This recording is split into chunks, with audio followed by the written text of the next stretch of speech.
Assalamualaikum warahmatullahi wabarakatuh. Konsep Islam tentang lingkungan. Halo teman-teman, kami dari kelompok 11 Prodi Pendidikan Agama Islam Universitas Negeri Jakarta. Pada materi ini kami akan membahas yang pertama, konsep teologi hubungan manusia dan alam. Yang kedua, konsep lingkungan dan asas konservasi alam. Dan yang terakhir, role model penerapan Islam di lingkungan hidup.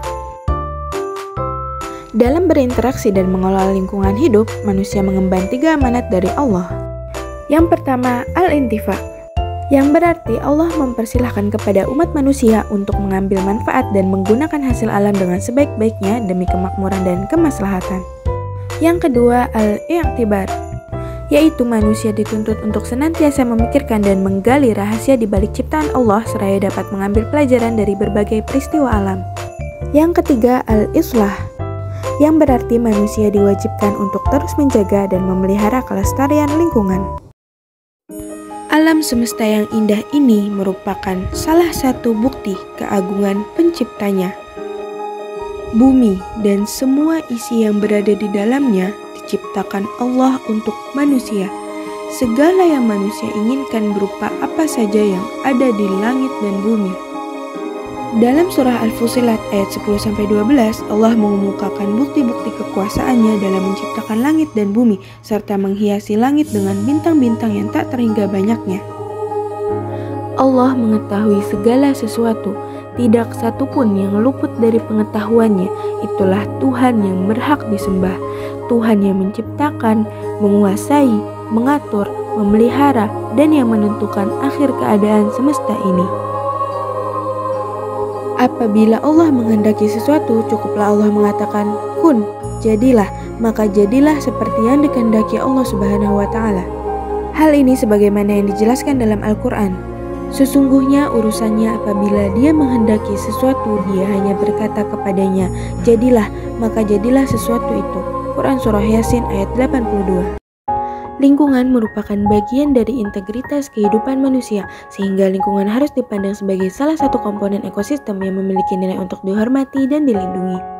Integritas ini yang menyebabkan manusia memiliki tanggung jawab untuk berperilaku baik dengan kehidupan sekitarnya. Konsep teologi hubungan manusia dan alam. Teologi berasal dari bahasa Yunani, theo dan logos. Kata theo memiliki artian ilahi atau Tuhan, sedangkan kata logos berarti ide atau gagasan. Jadi, teologi adalah ilmu yang mempelajari segala sesuatu yang berkaitan dengan keyakinan beragama atau ilmu tentang ketuhanan. Sedangkan teologi Islam adalah ilmu yang secara sistematis membicarakan tentang persoalan ketuhanan dan alam semesta menurut perspektif Islam. Maka dapat pula dipahami bahwa ia berkaitan dengan ilmu kalam terutama dalam 2 aspek. Pertama, berbicara tentang kepercayaan terhadap Tuhan dalam segala seginya, termasuk soal wujudnya, keesaannya, dan sifat-sifatnya. Kedua, berkaitan dengan alam semesta yang berarti termasuk di dalamnya persoalan terjadinya alam, keadilan dan kebijaksanaan Tuhan, dan lain sebagainya. Sehingga dapat disimpulkan teologi dimaknai sebagai nilai atau ajaran agama Islam yang berkaitan dengan eksistensi atau keberadaan Tuhan. Oleh karena itu, makna teologi dalam konteks ini adalah cara menghadirkan Allah dalam setiap aspek kegiatan manusia, termasuk dalam kegiatan pemanfaatan sumber daya alam dan pengelolaan lingkungan.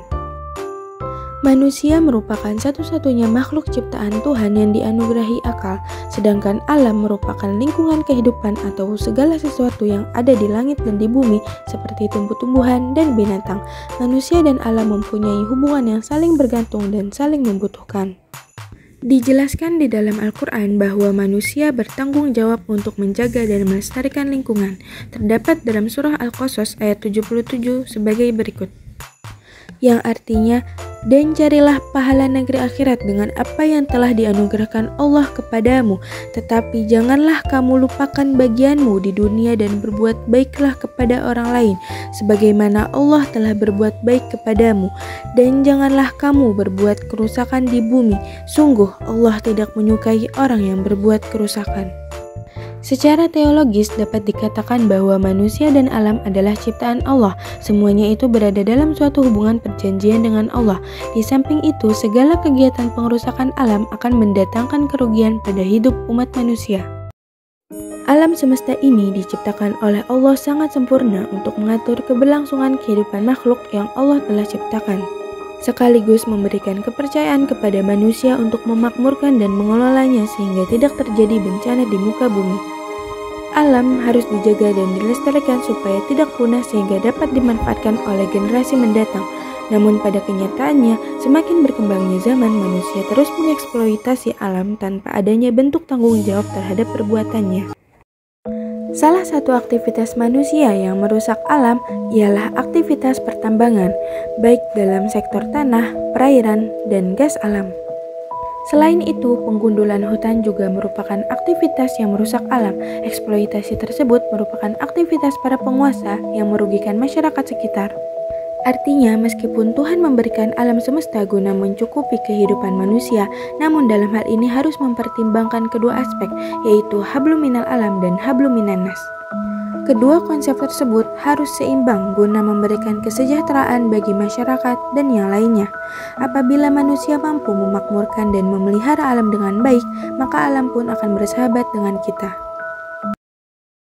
Allah telah menciptakan bumi yang sangat luas beserta tumbuh-tumbuhan, laut, dan seluruh ekosistem yang ada di dalamnya. Prinsip dasar hubungan manusia dengan alam atau makhluk lain di sekitarnya pada dasarnya ada dua. Pertama, kewajiban menggali dan mengelola alam dengan segala kekayaannya. Dan kedua, manusia sebagai pengelola alam tidak diperkenankan merusak lingkungan karena pada akhirnya itu akan merusak kehidupan manusia itu sendiri. Konsep lingkungan dan asas konservasi alam. Komponen lingkungan hidup dibedakan menjadi 3 bagian, yaitu yang pertama, komponen abiotik. Komponen abiotik adalah komponen penyusun ekosistem yang terdiri dari benda-benda tidak hidup. Contohnya yaitu air, udara, tanah, dan sinar matahari. Yang kedua, komponen biotik. Komponen biotik adalah komponen lingkungan yang terdiri atas makhluk hidup. Contohnya yaitu manusia, hewan, dan tumbuhan. Komponen lingkungan hidup yang ketiga yaitu komponen sosial budaya. Komponen sosial budaya adalah keutuhan nilai, tata sosial, dan laku manusia yang diwujudkan dalam pandangan hidup dan falsafah negara ke berbagai aspek kehidupan berbangsa dan bernegara. Contohnya yaitu pakaian tradisional, agama, dan seni. Adapun tujuan dari pelestarian lingkungan atau konservasi alam yaitu yang pertama, untuk menjaga dan melindungi kawasan budaya agar tidak punah atau rusak. Yang kedua, untuk revitalisasi bangunan-bangunan bersejarah agar bisa digunakan kembali. Bisa juga menggunakan bangunan lama untuk difungsikan kembali walaupun dengan tujuan yang berbeda. Tujuan pelestarian lingkungan yang ketiga yaitu untuk melindungi flora, fauna, dan benda langka agar tidak punah atau disalahgunakan. Materi selanjutnya yaitu membahas tentang role model penerapan Islam dan lingkungan hidup.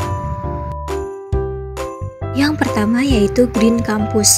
Green Campus adalah suatu program yang dilakukan sebuah kampus yang menuntut semua warga di kampus untuk melakukan kegiatan yang berupa konservasi lingkungan untuk menciptakan sebuah kampus yang efisien dalam menjaga lingkungan.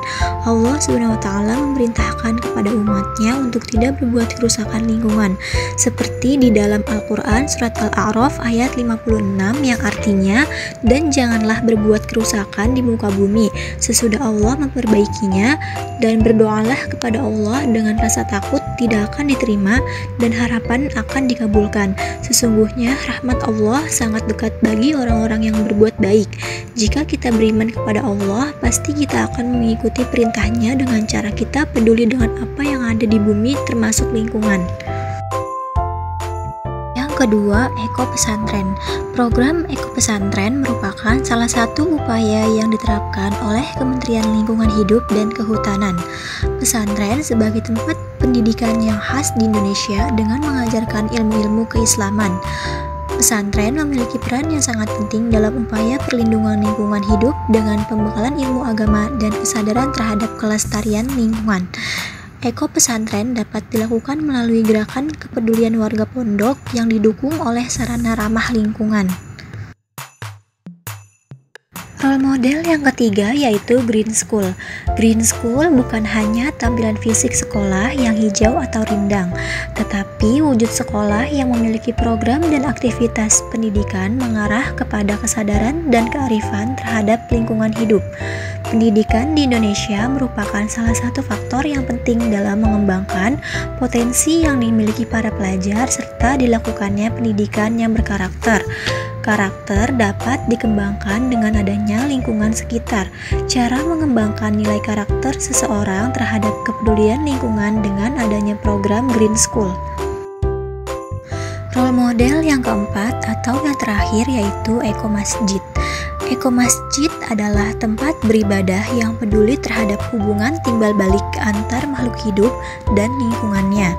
Eko Masjid mencoba membentuk perilaku ramah lingkungan lewat sifat ibadah, keseharian para pengurus masjid dan jamaah, serta bagaimana masjid itu sendiri beroperasi secara ramah lingkungan.